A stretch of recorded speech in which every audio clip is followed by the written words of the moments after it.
Dobar dan, još jedno javljanje sa Lekinog salaša u blizini Sremske Mitrovice. Prvi put smo danas ovde i tu svega i svačega ima. Evo, imamo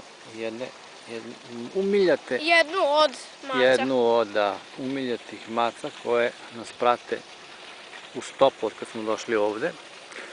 Uglavnom radi se o sistemu dva spojena jezera, odnosno ribnjaka. Evo, ovdje se to vidi. Čekaj, da napravimo ceo krug, da se stekne utisak o veličini.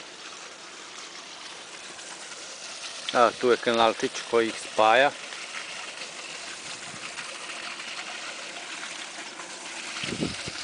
Evo ga.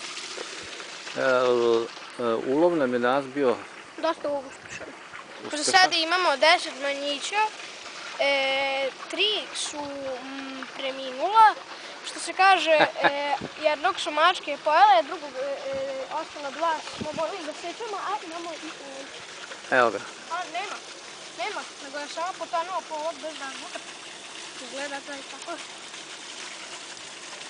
Imamo i štetu na opremi, to što se jako zakače, onda tu udicu ne može čovjek da otkine iz njih. Uglavnom, evo tamo preko puta vidite bašticu, jednu terasicu. Samo da se zna, ovo nije besplatno. Plaćamo 600 dinara. Da, 600 dinara inače ribolovačka dozvola za ceo dan.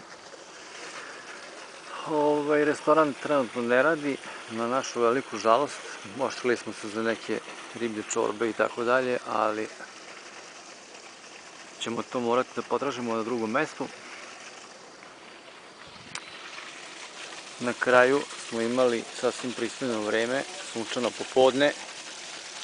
I na kraju dana se skoro izgledalo samo tamo jabučno. Da. Eto, još jedno lepo mesto koje preporučujemo pre svega ljubiteljima ribolova, ali evo vidite tamo gospođu Baku kako lepo uživa, sedi, čita knjigu. Pa, izvolite doći. Doviđenja.